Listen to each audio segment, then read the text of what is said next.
When you consider all the protests that have been taking place throughout the country and the COVID-19 pandemic, it's only fair to ask, where are we in terms of Census 2020? Find out on Talking with Henrietta, coming up next.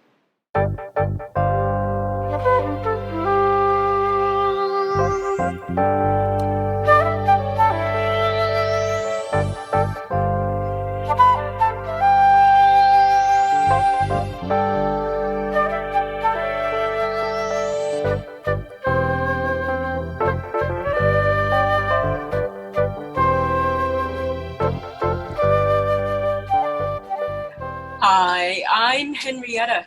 Welcome to the show. On this edition of Talking with Henrietta, we'll be talking about Census 2020. Just where are we and where do we need to be?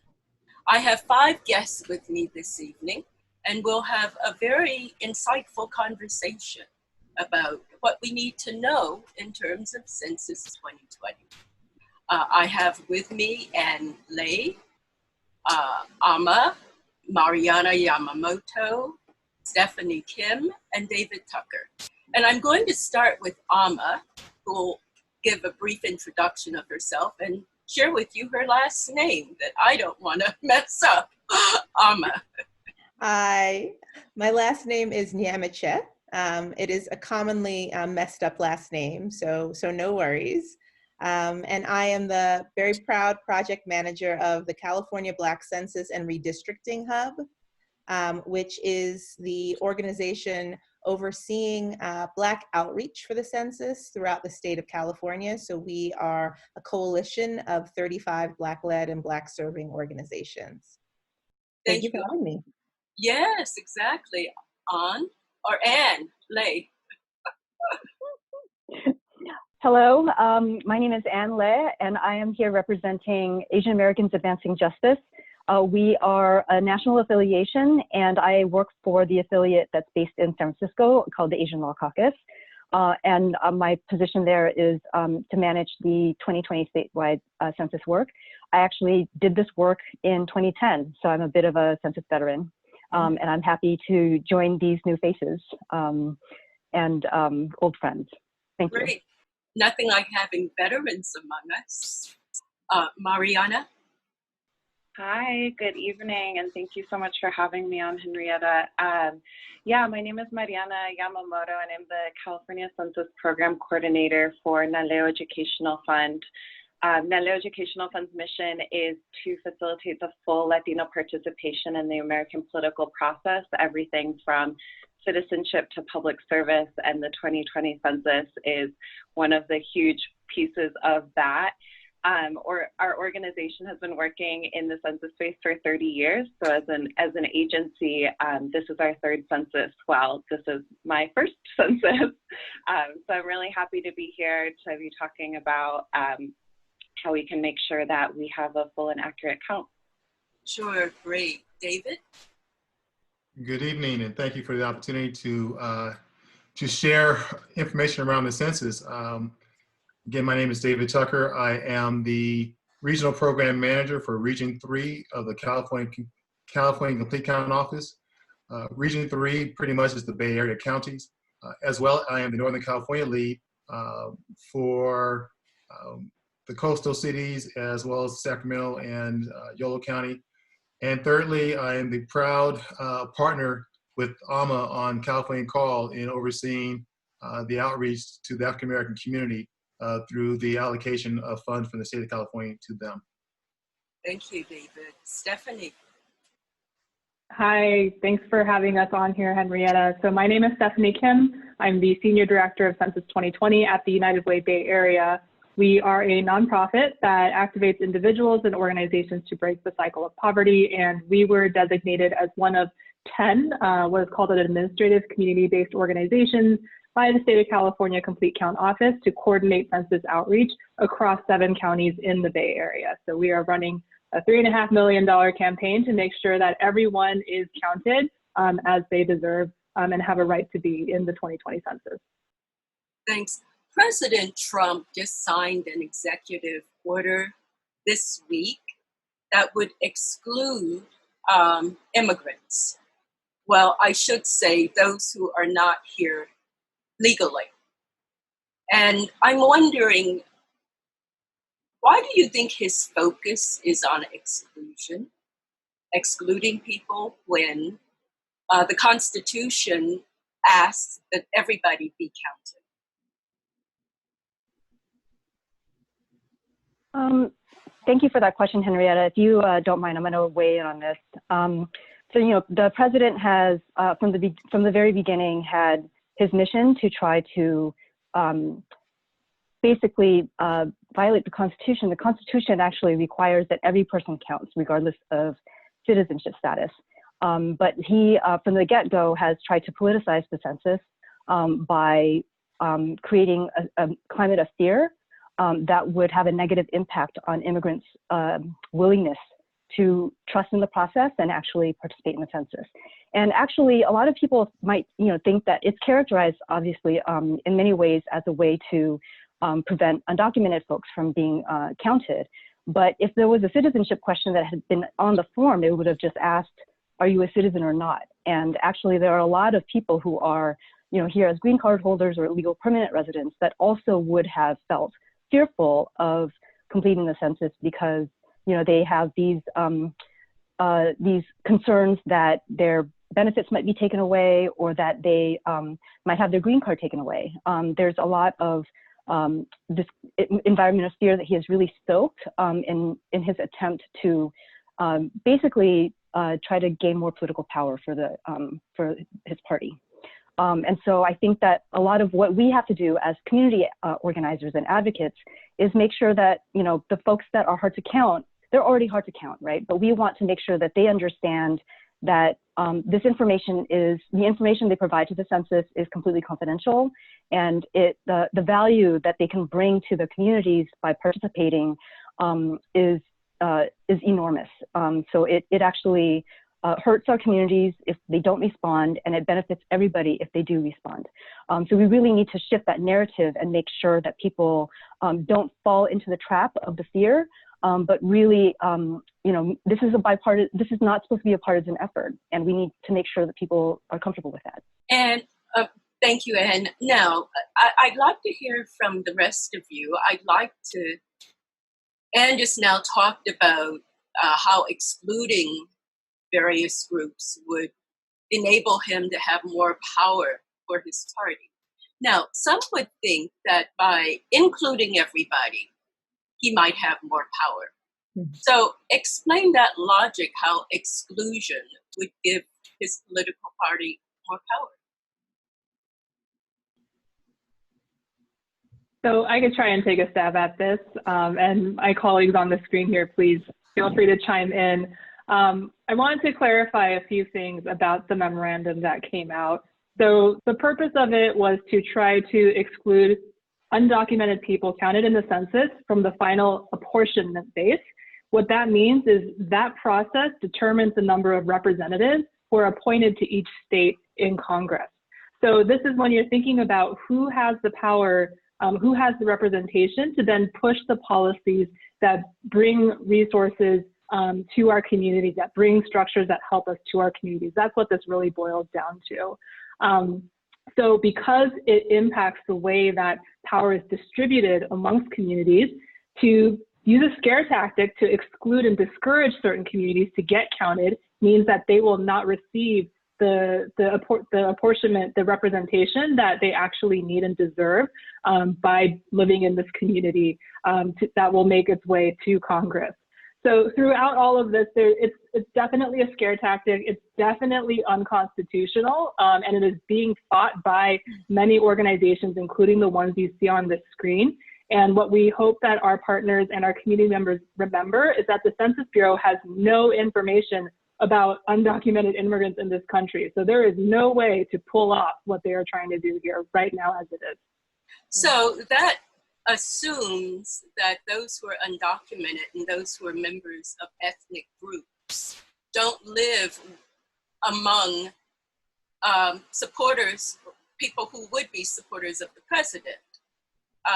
So is there any validity in this idea that specific communities would definitely be excluded.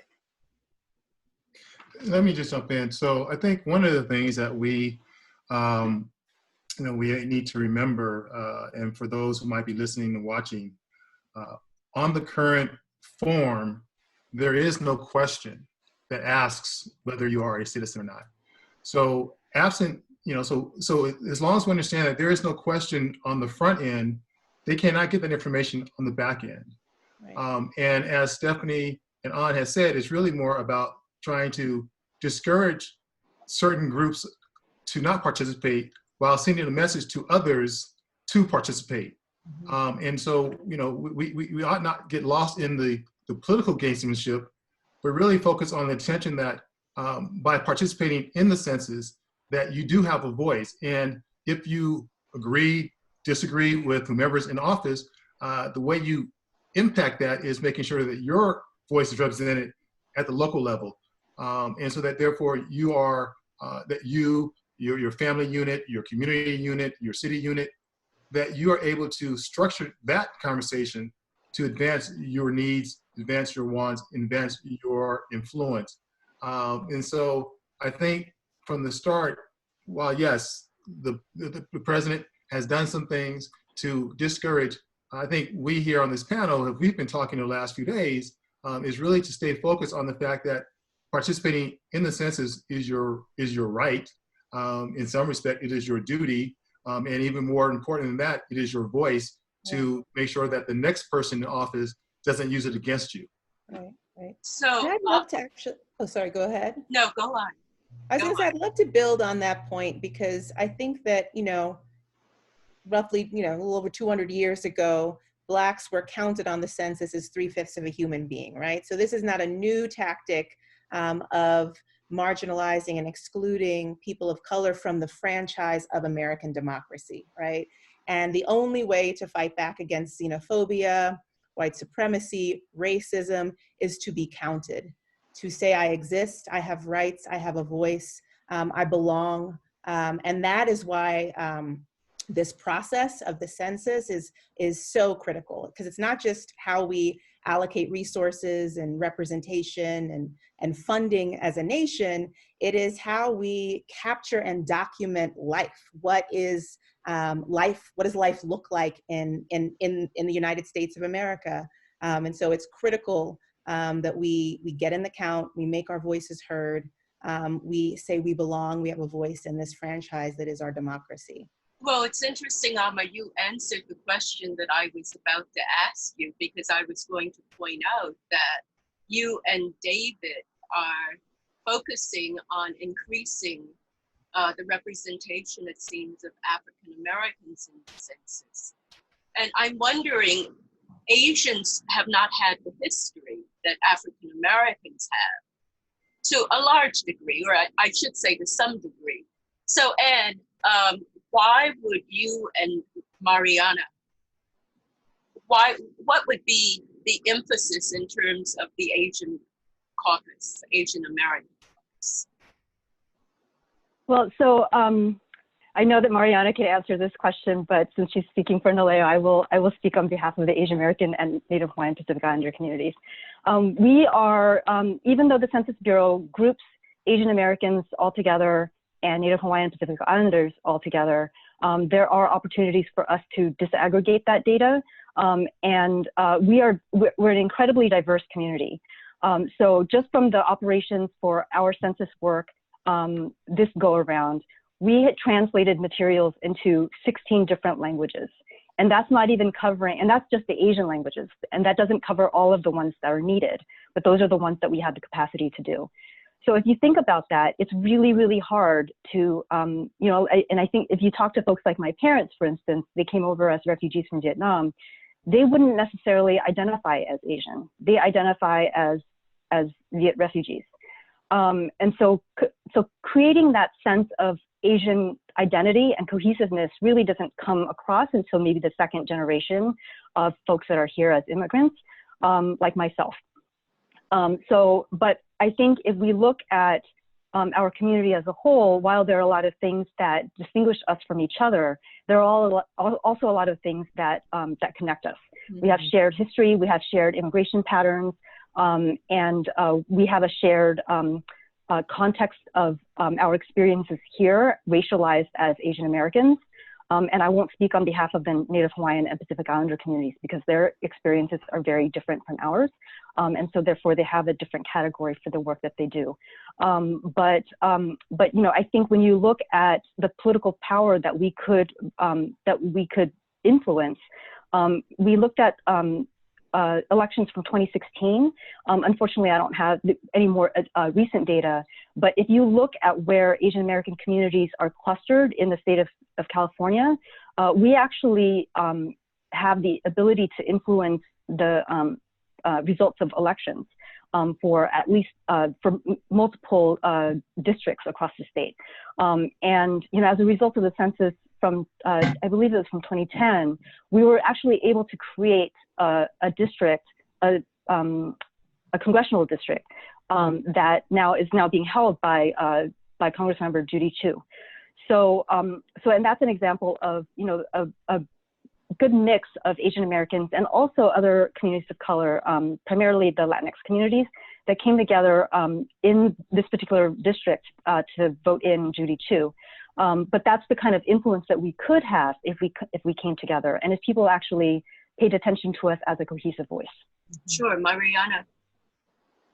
Yeah, and I can add too for the from the Latino perspective as well, echoing just the importance of participating in that. Really, this is about building political power. And one of the things that we really see in this 2020 census, given the context in which we're working and all the things that have happened in this census up until now, is that we're seeing a general trend where in areas where we have high Latino density, we're seeing lower response rates too. So we're already seeing this chilling effect happening in the numbers, with starting from the attempt to add the citizenship question, the COVID-19 impact that's having on the Latino community and many communities of color in our state, that's really showing in the data. So I think that's really why we need to keep echoing all of the sentiments that my co-panelists have shared today, that, you know, participating in the census is a way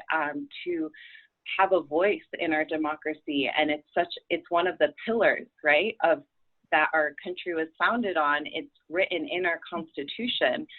And there's no way we can't redefine who a person is. And that's what the memo is really attempting to do.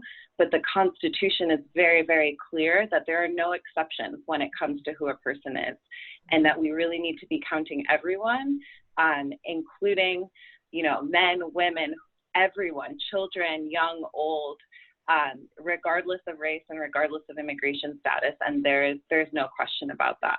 So, you know, some people would have a problem with the fact that, for example, Anne said that the census form was translated into 16 languages just for the Asian American.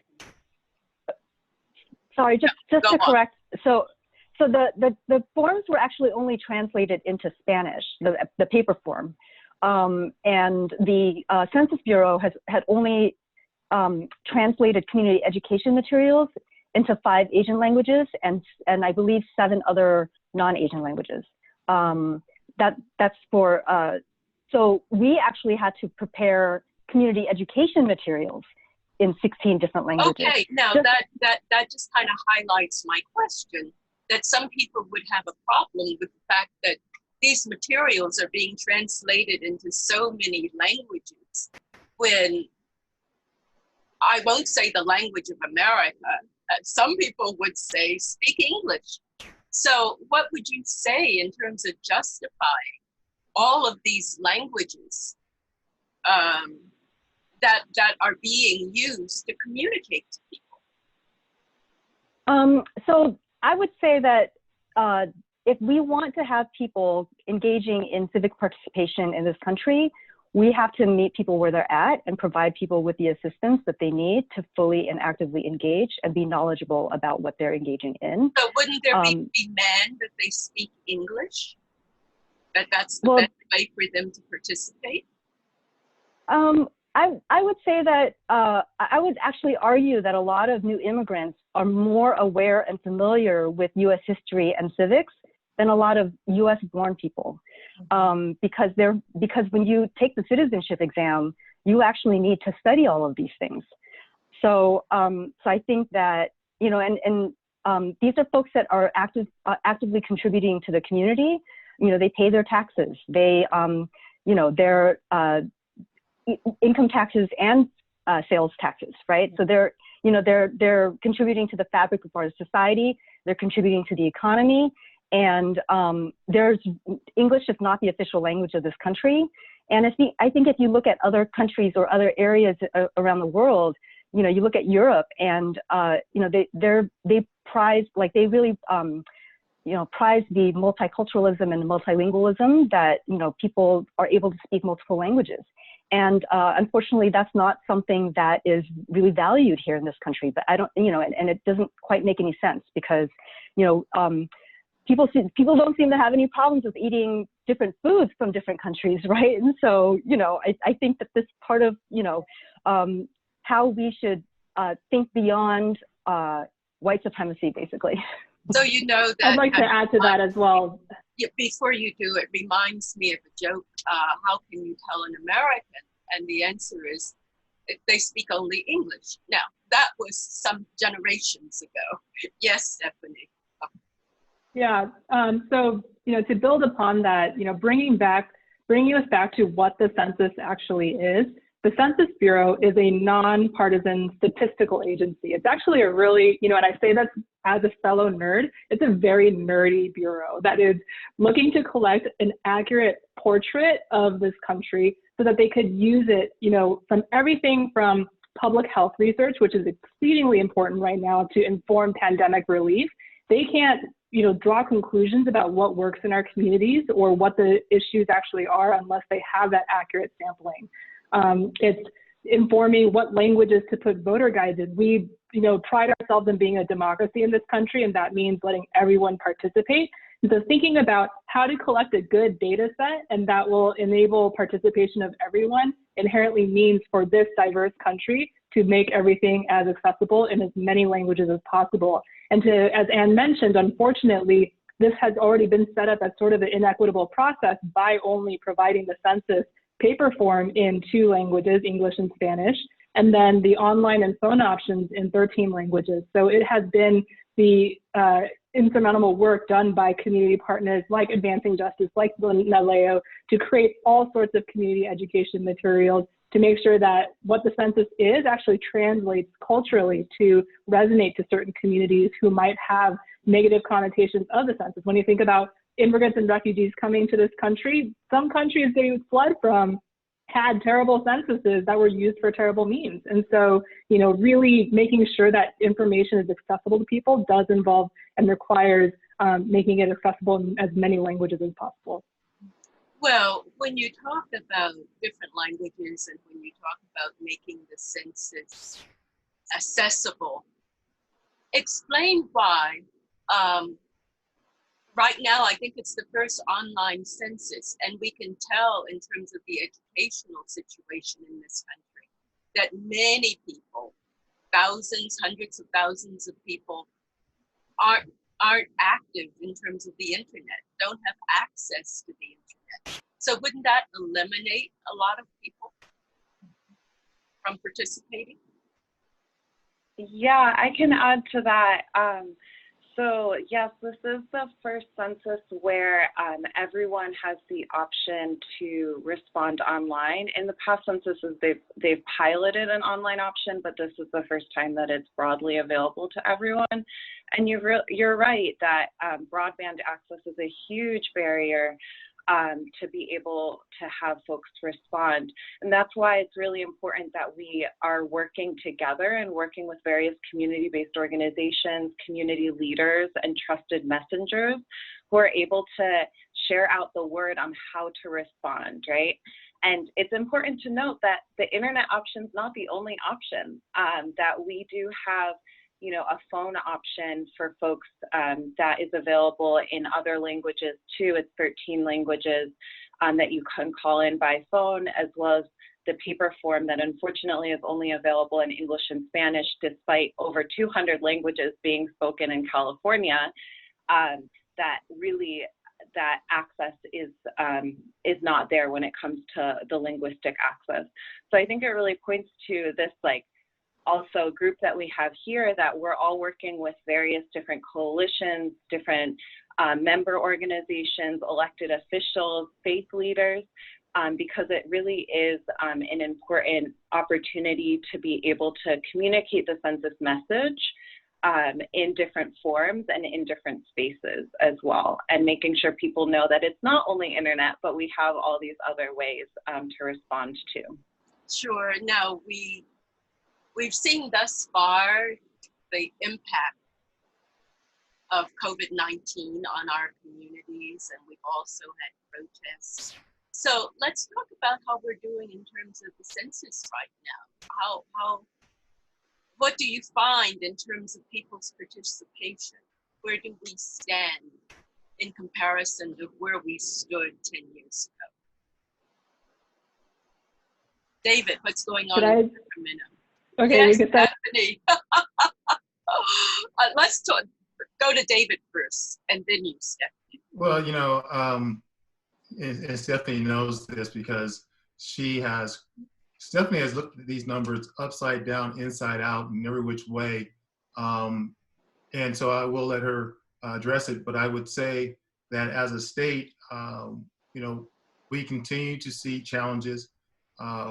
We continue to see the impact of COVID. We continue to see the impact of this, again, the social justice movement. We continue to see the impact of the lack of trust in government. And yes, the internet is a challenge, is a problem.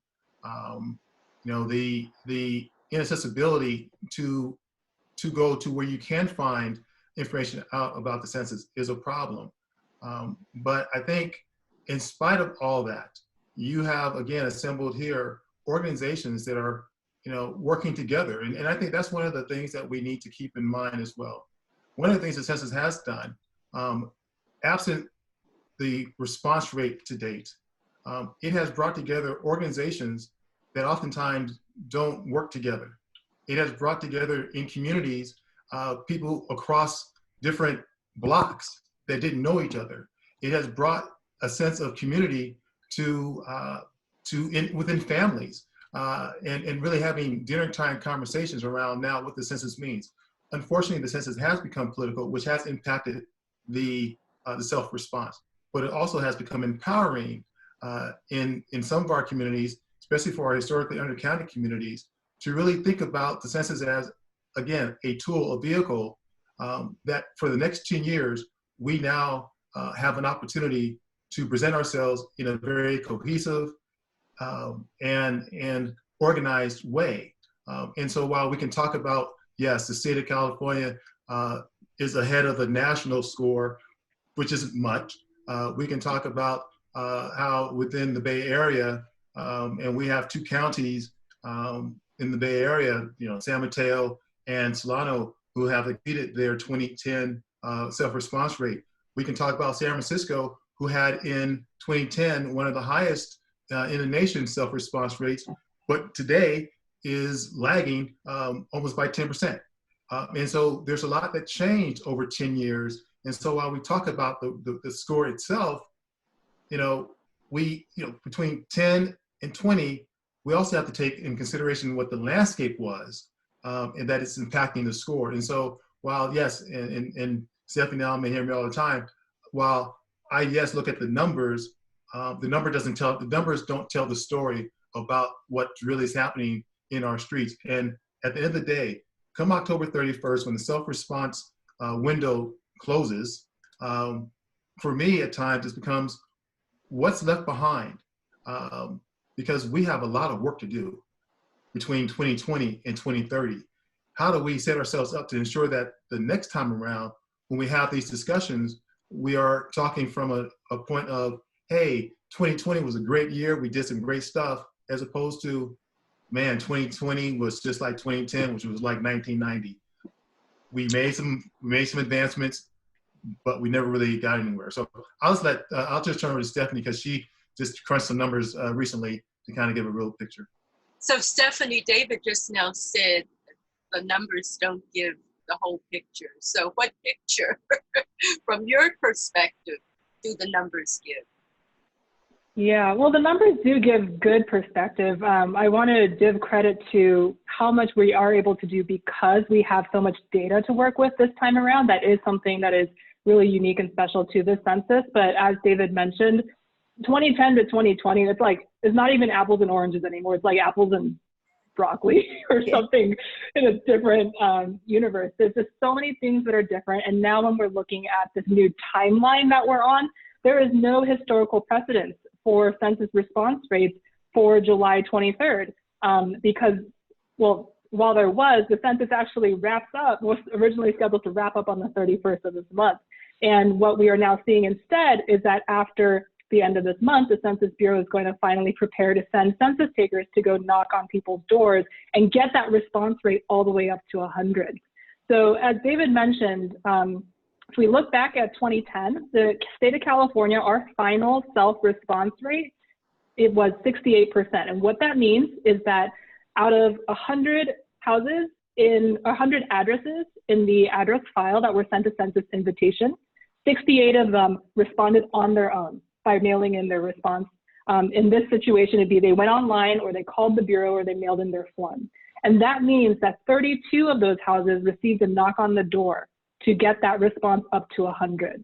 So what we're looking at now, what we've been trying to do is get that number as high as possible, knowing that we're gonna not land anywhere near 100. We're trying to land somewhere near at least where we did back in 2010 to really minimize the number of knocks on the door that have to happen. Okay, so right now in the state of California, looking at the whole state, do you have a number? Yes, the number is around 63%. Where we're at in the state of California. We're almost where it was, July 31st in 2010. We are. What's also important to remember is that this is an average percentage of response rates across, I don't even know how many census tracts there are in the state of California. There are 1,500 just in the Bay Area. So when you're playing with averages, you know that to end with a number in the middle, you have some really high numbers and some really low numbers.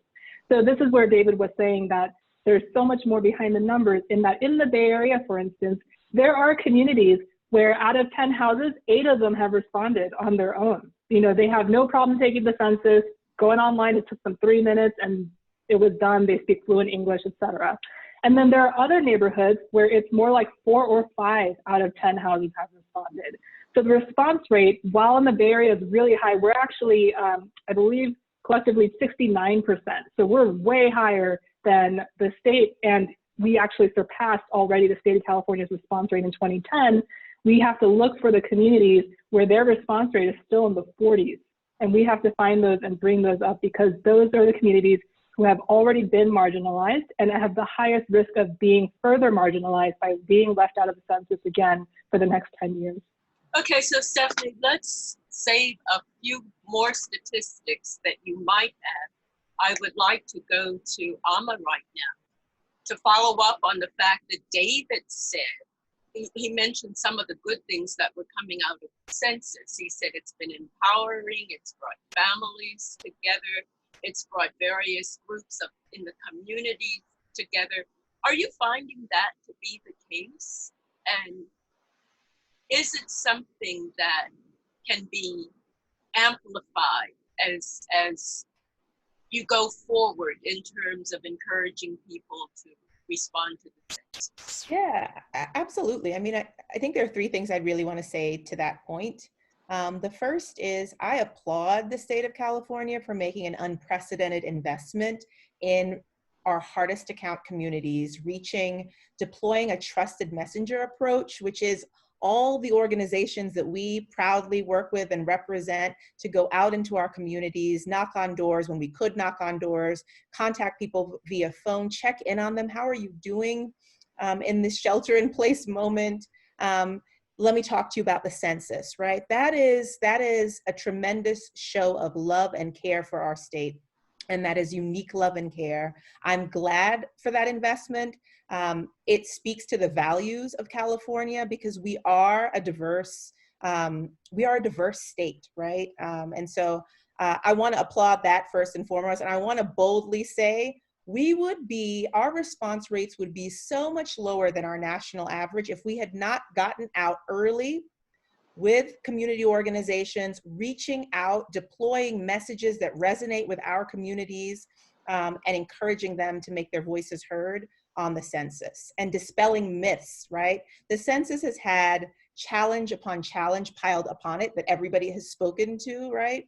And it has been on the backs of many community-based organizations and leaders and elected leaders saying, you matter, we care about you, your voice matters, take the census, has been critical. I also think it's created an opportunity for us to have really important conversations, particularly with our Black hard to count community, which is acutely affected by the pandemic, right? And acutely affected by police brutality, to connect those dots, right? If we want to see an equitable recovery from this pandemic, we have to be counted in the census because our voice means dollars for our communities, right? We need those dollars, those resources. We need stronger institutions. We need stronger research so that we can really have an equitable recovery. If we want to see any of the demands that communities have been making around transforming public safety, reforming our policing systems, investing more in community services, we need to take the census and make sure that we're capturing every bit of public funding for our communities. And then the other thing I would say is, Black is not a monolith, right? We are a very, very diverse community. And so as many of our immigrant communities have been frightened by the xenophobic rhetoric, by the anti-immigrant rhetoric that we've been hearing from the federal administration, and anti-immigrant policy that we've been seeing, right?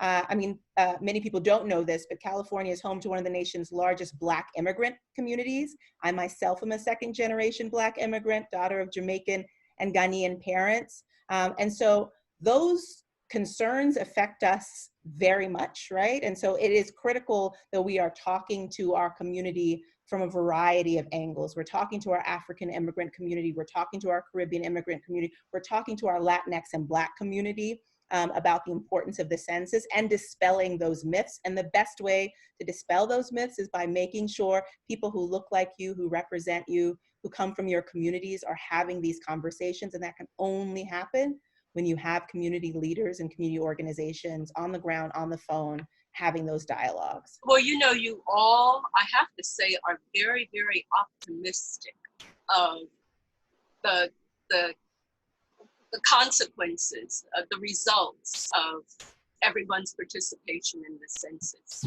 Now, in that executive order that Stephanie clarified for us, that President Trump signed this memo.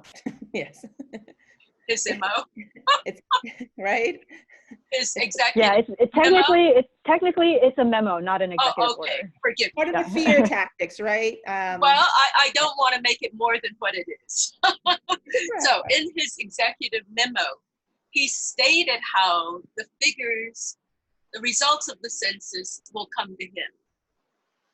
He is the one who will get the results, and he is the one that's going to announce them. Right, Stephanie? That's what was in that memo. So what does that mean in terms of accurately getting a representation of the census itself? If it's the president who's the one who's authorized to announce the results, what can happen in the interim? Or should there be concerns about what happens in the interim? Hello, everybody. So I could start with this, and to make it super clear, I am not a lawyer, nor am I a policy expert. And I am not also an expert on this memorandum that was just put out. What I do know for certainty is that there is no world or situation where the president is delivered a file with everyone's personal census response on it. That is not how census data is produced or used. It is always in aggregate statistics, And putting it back to, again, the whole nerdiness of the Bureau, there's actually some math they do to the data before it's even sent in and finished processing to make sure it's as anonymous as possible. So, there are such strong legal protections on your personal data.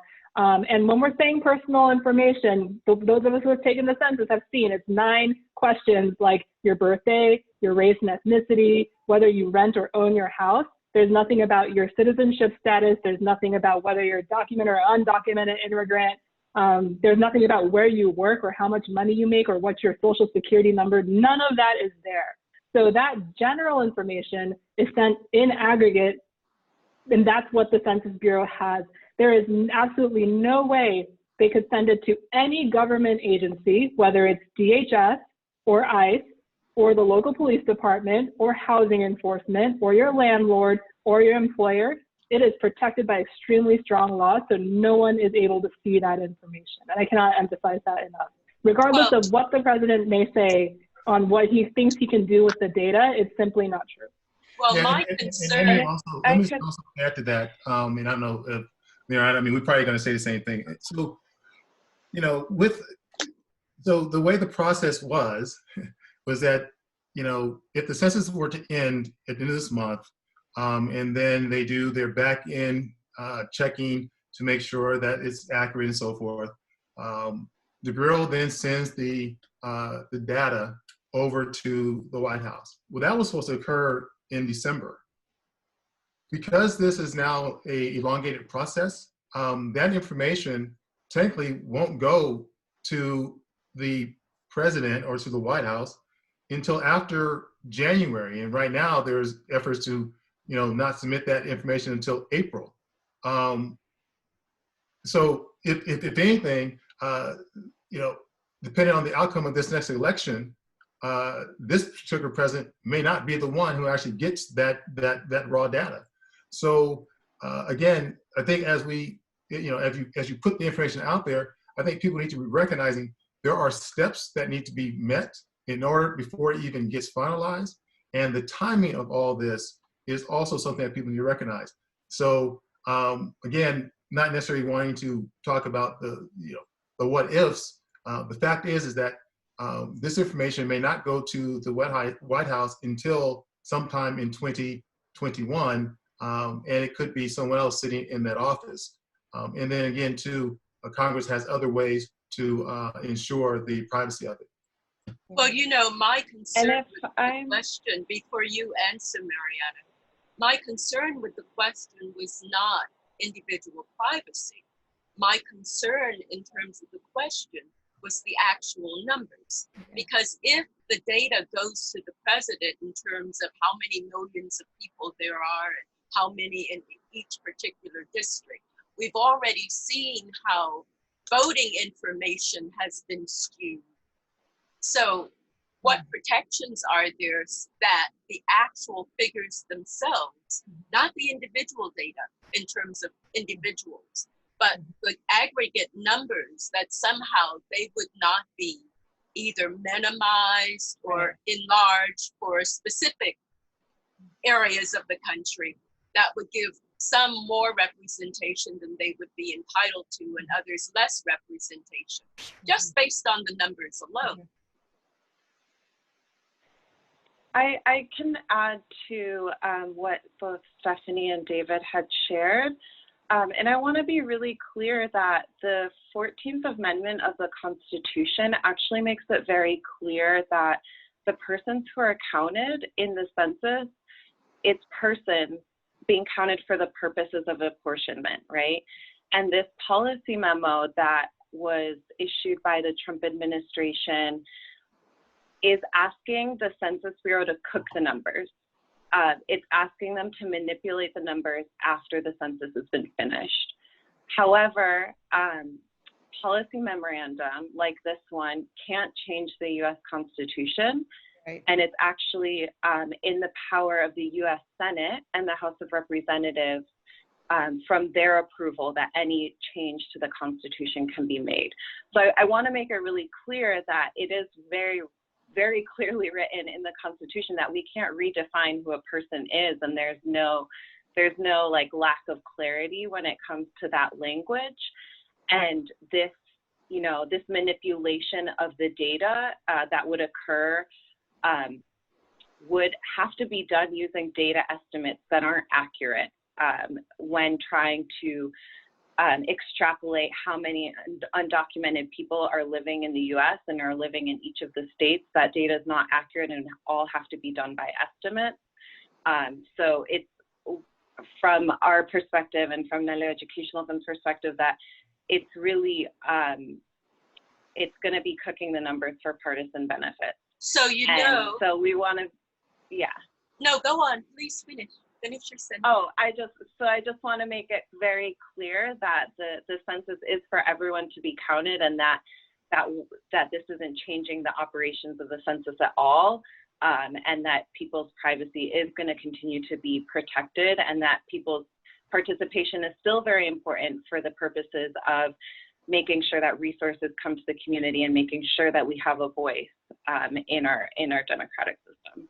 So, Mariana, you made it very, very clear in terms of what the Constitution says, but the president's memo shows very clearly that what's in the Constitution is open to interpretation. For example, he talked about illegal aliens and how the Constitution was not designed to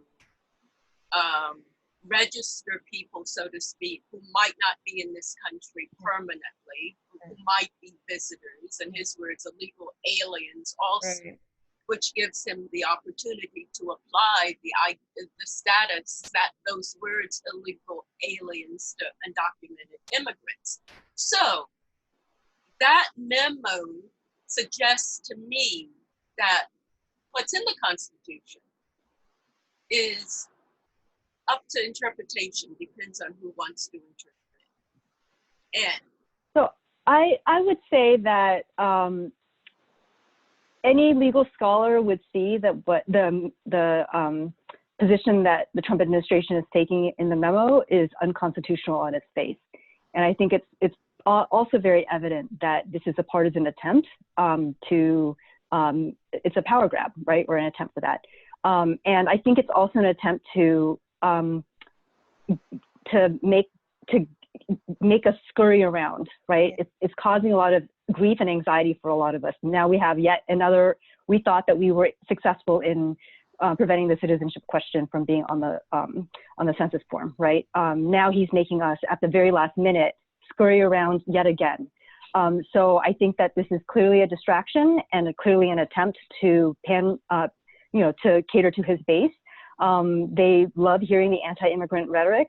They love hearing the anti-people of color rhetoric.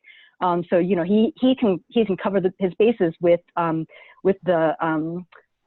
he's doing in Portland, for instance, and what he's planning on doing in all these major Democratic cities that are against him. Basically, he's trying to find ways to punish us and distract us, so that people won't pay attention to his absolute failure. To punish us for most what? recent favor with COVID, for challenging him.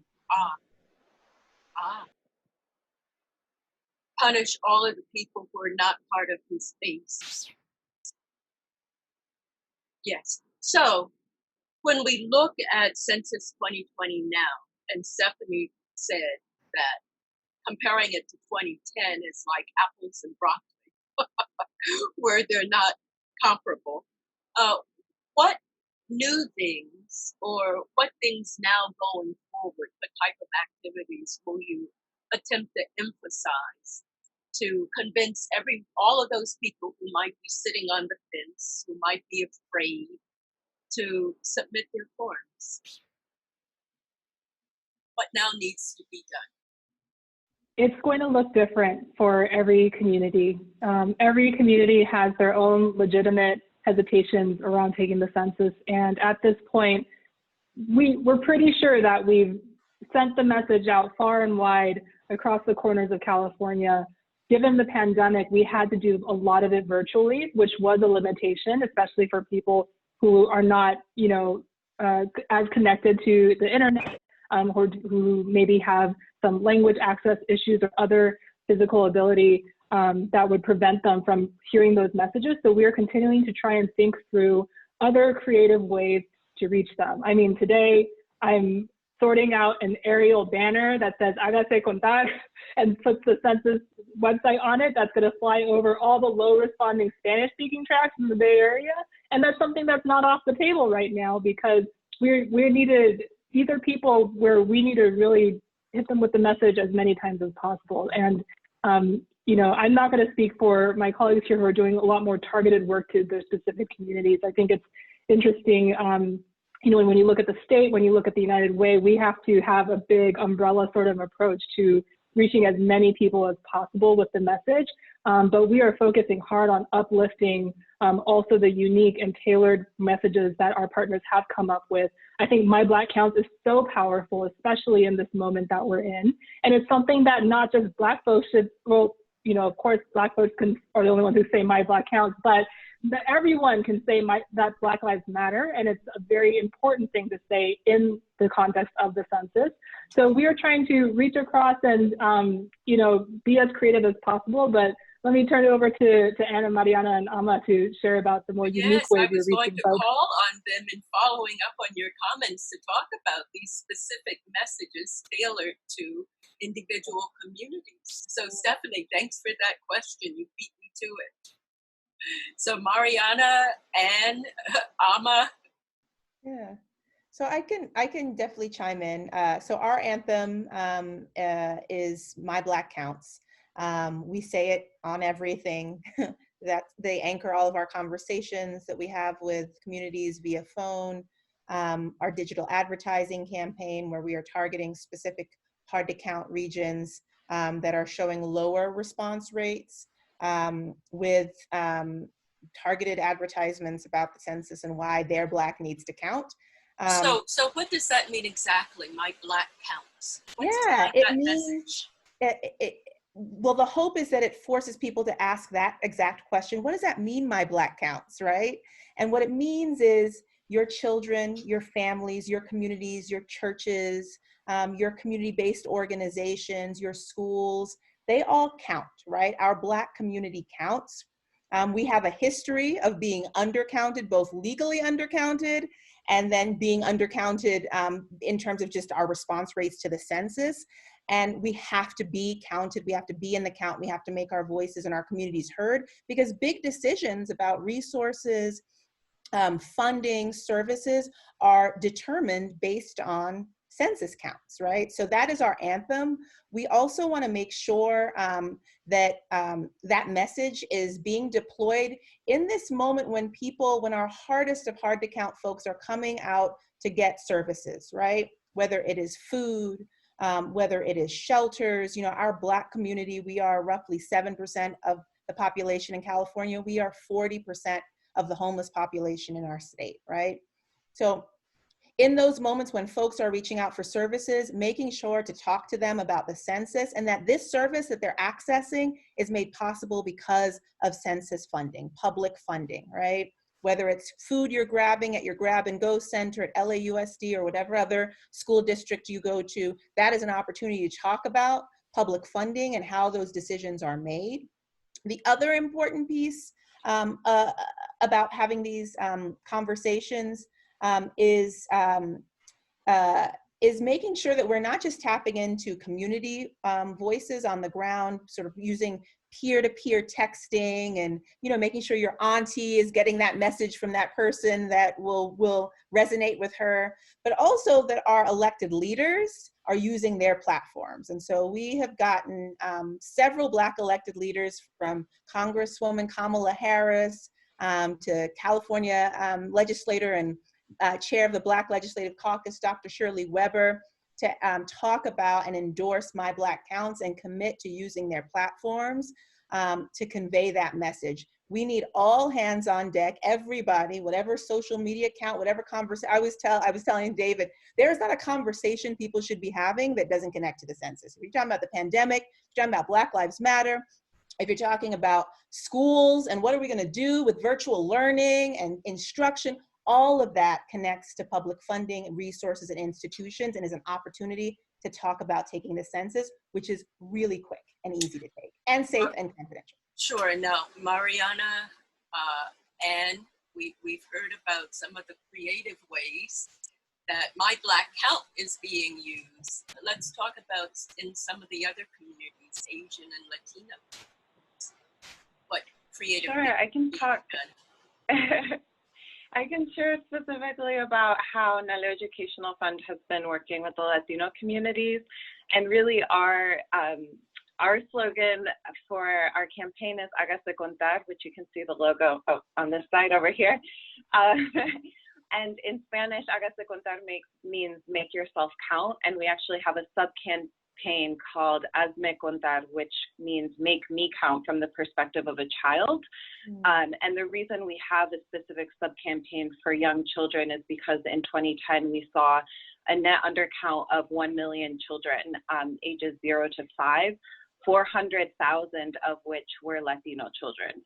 So we saw a really important piece about making sure that our young children were being counted and reminding our community that, hey, make sure that your baby that was just born, so long as they were born on or before April 1st, that they are counted in the census, because sometimes parents don't know, or we have children who are living maybe with their tias or tios or their grandparents, so making sure that our children are counted.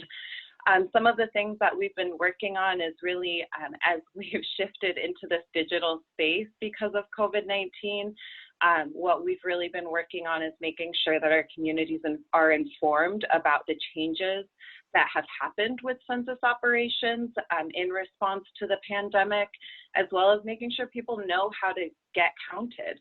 I think one of the things that we saw in a lot of our early research that was happening in 2018 and 2019 was that our community members knew the importance of the census and, of course, needed to be reminded of how the census is linked to our everyday lives. But there was an expectation that the census was going to be the same as other censuses, right? That, you know, they're going to receive a paper form in the mail, and you would respond by sending that back. So we found that we really needed to be doing education on exactly how to respond, as well as clarifying some tricky questions that we found that our Latino communities kind of get a little bit tripped up on, specifically the question on race, because we found that many of our community members, the previous question asking about if you're Latino or Hispanic or Spanish origin, folks would click however they identify, and then when getting to the question on race, there would be confusion of saying, you know, hey, like, I already told you I'm Latino, right? Or Latina or whatnot. So we found that we needed to do education around, you know, why the census is asking these questions and how that data is going to be used. Definitely not telling people how to respond, but more informing folks on what that form was going to look like.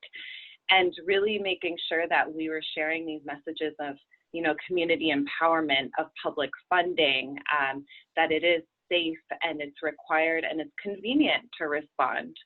And then the last thing I'll say is that one of the big things that we found in our messaging research and that we've really been using throughout the past, our census organizing lives, has been identifying the trusted messengers in our communities. So we really found that family members, so talking really amongst families about the census was really powerful. Specifically, our women in the families had a very, very strong voice. So we actually created a specific strategy to reach out to Latina women. It's called our Present is Latina campaign in collaboration with the Luz Collective that really brings the power of women and ensuring that their voices are heard and encouraging them to talk to their families and their communities about the census. And other folks we saw were our service providers, like Alma was mentioning, you know, nurses, doctors, community-based organizations, and schools. Our teachers and anyone who speaks for the children were really powerful in reaching our Latino communities and talking about the importance of the census and encouraging folks to respond. Sounds like you're covering a lot of bases. And hard to follow that, actually. So we have actually multiple things that I think we're trying to do right now. So one is, it goes back to the issue of language access. So I mentioned that we have, we translated materials into 15, 16 different languages, but it doesn't really mean much if folks receive the materials and then they have questions about how to fill out the census, or they have questions about what the census is about. There are no hotlines or no phone numbers that they can contact or call because the Census Bureau only has the language lines in 5 Asian languages in addition to other non-Asian languages. So one of the things that a few of our community organizations have decided to do is that there's some organizations that work with, say, for instance, the Cambodian population or the Sikh population. And so these are folks that actually, opened up a hotline number. And so they're making themselves available for folks across the state of California. So the Jakara movement, which is an organization based in the Central Valley, works with the Sikh community. And so they have language hotline for people who have questions but only speak Punjabi, for instance. And there's an organization based in Long Beach where there's a very a big concentration of Cambodian American refugees. And so they provided a hotline number that originally started for the folks in LA County, but have since expanded it to cover across the state and actually across the country, because they know that that folks are going to need to go somewhere to get their questions answered, or maybe to get some assistance in translating the form. Another group of our partners actually work with a good number of refugee populations in the Bay Area. And this actually goes towards the internet literacy issue. So folks that don't know how to fill out, maybe have never opened a website before, right? They might have a smartphone, but don't really understand the functions of how to use the smartphone. So some of our partners actually created what's called an annotated guide. So they took the census form and they created like these text bubbles to indicate this is in Korean, for instance, this is where you put this. This is where you say this. So that way it walks through for the community members. If they get a paper format of that, they can see like, okay, this is what I'm supposed to do here.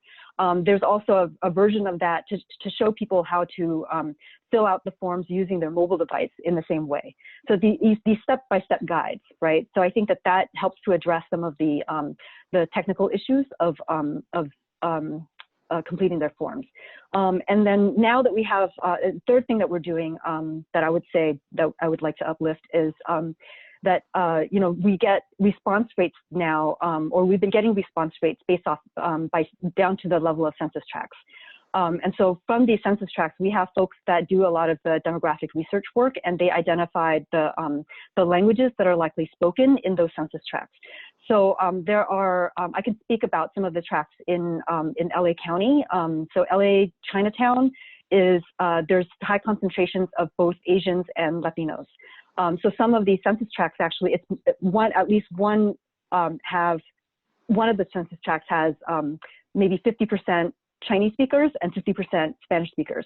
So what we're trying to do is identify these census tracts and see if there are other communities of color that are working in those tracts so that we can figure out how we can come together and get our bases covered in terms of language or like familiarity with that particular neighborhood, so that we are being culturally and linguistically competent and sensitive about the folks that we're interacting with. So I think that goes to the comment that David had made earlier today about these are opportunities for community organizations to really come together. And so I would say that, some of these organizations have probably never worked with each other or worked very superficially with each other in the past. And this is one of those moments where we can just go all in together and try to figure out and coordinate and leverage all of our assets so that we can build a bigger effort towards an active. So, as you were talking, I thought of David, and I thought specifically about that comment that you made about communities working together that have never worked together before. So having heard a lot of the creative ideas and all of the things that are being done right now to reach people, I'm wondering, David, what might have been missed that you can think of that you would like to add? Wow. What add? might That's have what been I say too. Wow. what might have been missed. Or I think, something that you might think of. It doesn't have to have been missed. well, yeah, no, I think one of the things that I oftentimes bring up in my conversations, um, again, goes back to when the census is over, what are we leaving behind, or what are we building to move forward? And I think that is a part of the next step, if you will. So how do we keep these organizations that once did not talk to one another but know that they have shared interests in a community? How do we keep them going?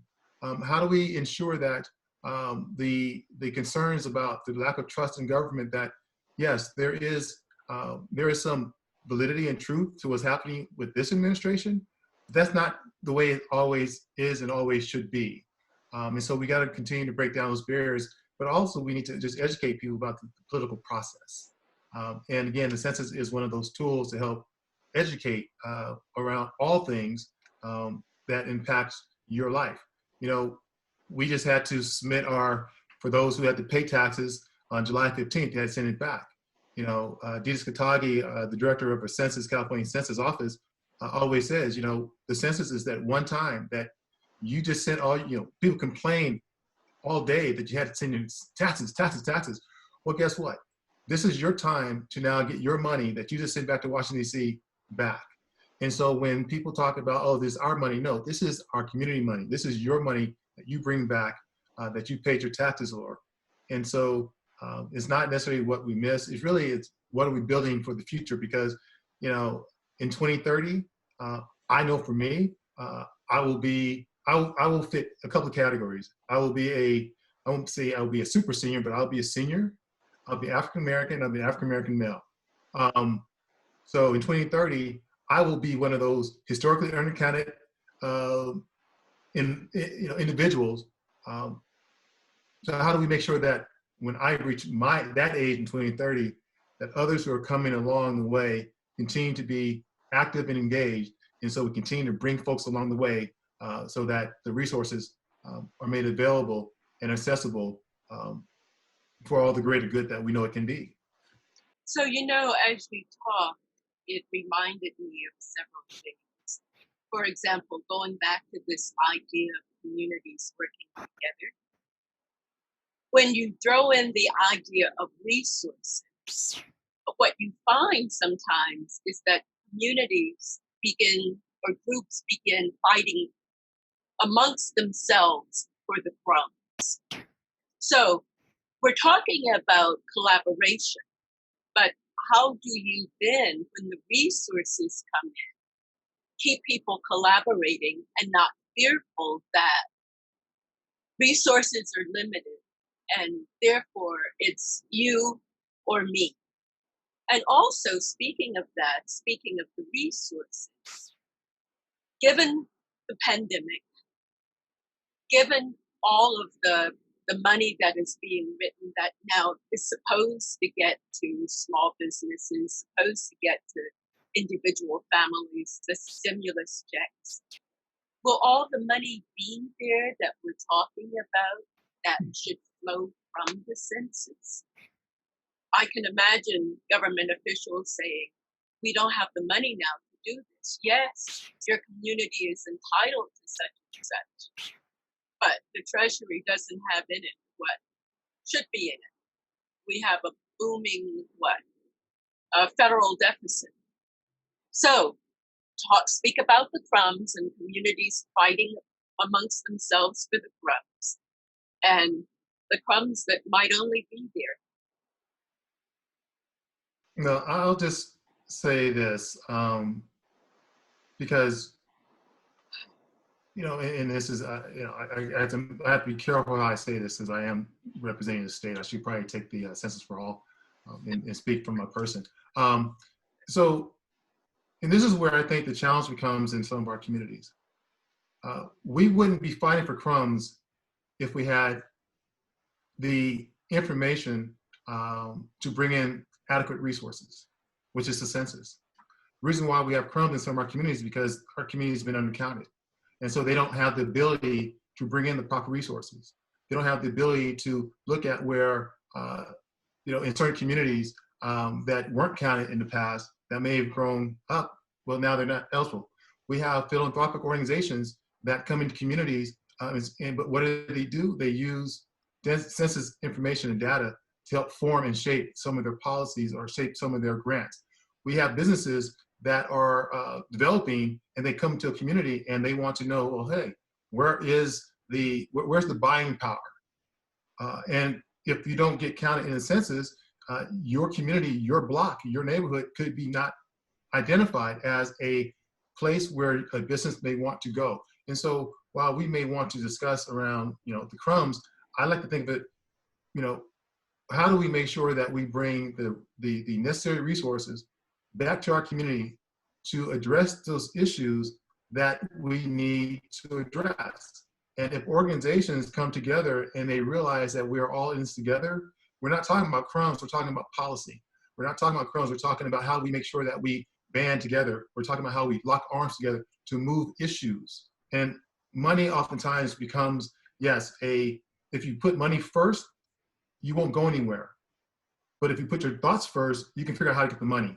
And so again, we have to change the conversation. And one of the ways to change that conversation, again, as I always say, is bringing back that thread into the census, because that data does form a lot of decisions that, city council, and again, the board of supervisors, planning commissions, and so forth are making on a daily basis. Other comments in terms of the and I whether it's actually going to be also. coming? Yes. I just want to add to that sentiment. Historically, Asian Americans Advancing Justice, so we view the census work as the start of a civic engagement or community engagement arc, right? So once census is over, we have an election coming up, and I think that there are a lot of our community organizations that frankly can't wait for the census to be over so that they can start to do voter education and start to engage with voters to make sure that they turn out to vote for some very critical ballot initiatives that are going to be on the ballot in November. But so there's obviously then there's the voter engagement, and then next year there's redistricting. And so historically, what we've done is we've worked in a close partnership with NALEO, and in the past so the Black Redistricting Hub didn't exist 10 years ago, but so there are plans for sure for us to come together and make sure that the maps that get drawn, the maps that we propose, that we will draw to propose to be used by the Redistricting Commission, takes into account other communities of color, because we want to uplift our own communities, but we also don't want that to be at the detriment or at the harm of other communities of color. So I think the goal in that is to make sure that we come together and, as David said, like we lock hands or lock arms. And I think that that's something that I've seen from the work that we've done as a result of the 2010 census and also from 2000. And it's something that, I think we've built on for the past several decades now. And I see that, and, obviously it's going to happen next year as well. So, I found in looking over from a historical perspective that as soon as you think you're on the road, that you're getting there, let's say you have the collaboration, you have all of these pieces pulled together, something comes along and you've taken 2 or 3 steps back. So let's talk about the money. You can do the reapportionment, you can lock arms together, you can have people collaborating. Let's talk about the money. Will it be there? How can you guarantee that it's going to be forthcoming? Well, I think the only way to ensure that we get the resources and the representation we deserve is to be united together. And so I think we are united by common values, right? We are united by a desire to see our children get the best possible education, a desire to have welcoming and safe communities where we can afford a house to live. We are united in wanting to not see families and children fall into homelessness because they live in unaffordable cities. We are united in wanting to see greater economic mobility and economic opportunity in our state, and wanting California to be a state that does not leave its people behind. We're united in wanting to see less income inequality, greater equity, less racism, and there are so many things that unite us, so many values that unite us. And when we go to vote, when we think about redistricting decisions, when we think about ballot initiatives, we have to lead with those values and rally our respective communities behind those values. And I think one of the things, frankly, that the Trump administration has made easier for us is the divisive language, right? I see myself, I see my family, I see my community in the anti-immigrant rhetoric. I know what it means to be othered and to be left behind, right? So it makes it actually easier for us to recognize divisive tactics for what they are, and to rally together, because there is much more that unites, especially our communities of color in California, than divides us. And that's not to paint just a rosy picture. There will be debates. There are issues that affect us in different ways, but we cannot forget what unites us. I think that's going to be our greatest strength. So I would just echo that. Go ahead, Henrietta. No. Is there something more in echoing that you I think we could play this what if game forever, right? Like, and already a lot of the what ifs have come to play and a lot of the what ifs haven't. And, the one surefire thing we know is that the way that you are not included and represented in this country's processes is to not get counted in the census and to not vote if you can vote. So, we have to trust that this what the next step is we're going to take is going to be the right collective step we take together, especially because of the shared values that Amma had just mentioned here. Our struggles all look so different, and they're all valid in their own ways, but they're all interconnected, and we are all fighting against the same thing here. So, rather than, definitely, yes, what keeps us up, especially those of us who've been working on the census since the days when the citizenship question was on the table, it's like, yes, we are worried about that, but we are more worried about people taking themselves out of the game before it's even over. And so declaring that it's not worth it to participate is that would be the most catastrophic loss for us. We are trying to make sure that people do participate so that there are opportunities to be included. Is there anything in this conversation that you would like to share or emphasize, something that we haven't talked about, something that we have talked about, that you would like to put out there?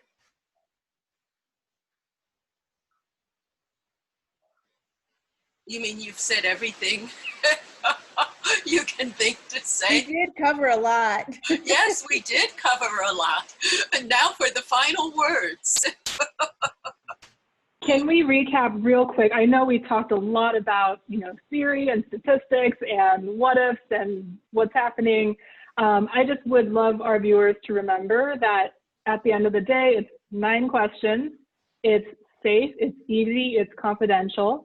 And we have we have until the end of October to respond to the census, but starting in August, census takers will be following up with households who have not yet responded. So they'll be knocking on your door and helping you take the census in person. Communities have different legitimate reasons for wanting someone to come to their door or not wanting someone to come to their door. So, we're not saying this to scare anyone. It's just what happens next in the process and what has historically happened in the process. If you ask people what they remember of the previous censuses, they'll go like, oh yeah, someone came and knocked on my door. So that time is finally here after, I don't know how many months we've been working on this and kicking the can down the road. But just, we want to encourage everyone, there is still time to take the census. You could do it online, you could do it over the phone, and you could do it via the paper form that was likely mailed to your home if you haven't responded yet. Stephanie, you've summarized everything very well, but I will still go around on this around the virtual table. David, anything to add? I think just to add on to what Stephanie talked about, we ought not forget about um, those who are experiencing homelessness. That count is going to be happening beginning September 22nd, 23rd, and 24th. And so it's called SBE, it's the service-based enumeration. And so for those who are who live in encampments or in some type of sheltered living situation, hotels, and so forth, they too need to get counted, and they too will be counted. And they can be counted in ways that, yes, they may, the U.S. Census Bureau may send someone out to the encampment and they will talk to one in person. They still can also, go online if they, have a smartphone. They can fill it out that way. And so, again, we want to make sure that everyone in the state of California is counted, regardless of one's situation, regardless of one's status. You matter, and we want you to understand that it is safe, it is confidential, and it's very easy to do. And to make sure we don't lose you. my battery, I had to replug my laptop. I would just add, I think that a lot of bases were already covered, but just to pile on, if folks have already completed their census form, please make sure that your family members and your friends also do the same. So it's a community responsibility. We need to make sure that we do our part in making sure that those around us also know to complete the forms. Mariana? Yes, and to add on to all of these wonderful points, the census participation will really help ensure that our communities get their fair share of funding for schools, hospitals, education and health programs, so that we have strong families, strong children, a strong community. So this is a really important opportunity for us to build power in our communities and for the next 10 years. And I want to remind folks too that in the case that you have not responded yet, that there will be a reminder postcard being sent out this week that will be arriving in the mail, reminding you on how and where you can respond to your census. So definitely keep an eye out for that, and that it's not too late to respond. And again, spread the word, as well as Anne said. If you've already done it, call a friend, call a neighbor, call a teacher or a pastor, a faith leader, so that they can also be a census champion for your community. Sure, Amma, you're not going to be left out. I would just say the same gusto that I think many community members are going to have to go out to vote. This is in a very important election. We should have that same gusto to be counted in our census, because we are the United States of America, and we should be counted. And I'd also say, as a mama, I made sure to evacuate my children, otherwise you would have heard all of them. that the census is every 10 years, and so I made sure to count my children, and that's very important, right? That what we are doing right now is going to have consequences over the next 10 years. So make sure you count yourselves, count your family, count your children. If you have a platform, a pulpit, you're an elected leader, you're a community leader, you're just very popular on Facebook, whatever. Make sure you are encouraging your communities to be counted on the census and to vote in 2020. Well, I just want to say that the five of you have been absolutely amazing. Amazing in terms of expressing what it is you're doing, in terms of the census and why the census is important. And you've just been amazing in terms of the activities that you're involved in. And so it's a very powerful message, and I'd like to thank you so much for bringing it to let everybody know that everyone counts, and the fact that you're trying to count everybody. So thank you. Thank you so much for being on the show to share this powerful message and that powerful message. So I hate now to end this and quiet all of your voices, but the end has come, and thank you so much for joining me on such an important show. Well, we've just heard 5 very knowledgeable, impressive speakers giving us every reason why we should submit our Census 2020 form if we haven't done so already. I'm glad you could join me. So join me for my next show when I'll have another exciting topic. I'll see you then.